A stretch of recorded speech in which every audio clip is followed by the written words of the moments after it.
रक्षाबंधन म्हणजे भाऊ बहिणींचा एकदम आवडता सण. आणि याच दिवशी ना भाऊ बहीण आपल्यावरचं एकमेकांवरचं प्रेम असं अगदी दाखवतात. पण इथे आमच्याकडे हे वेगळंच चाललेलं.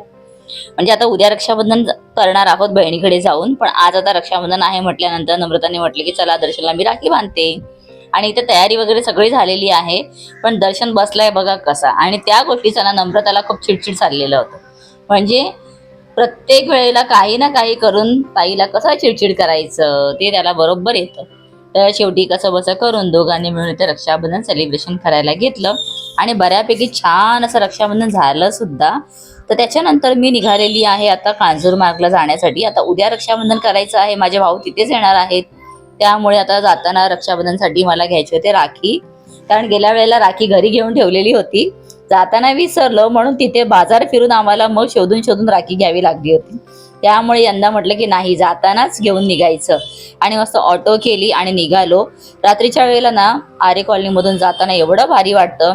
तिथून आली तर इथे सरप्राईज होतं की मावशी आणि आई सुद्धा आलेल्या होत्या. तर चला आजचा मिनी ब्लॉग इथे स्टॉप करते, भेटते पुन्हा.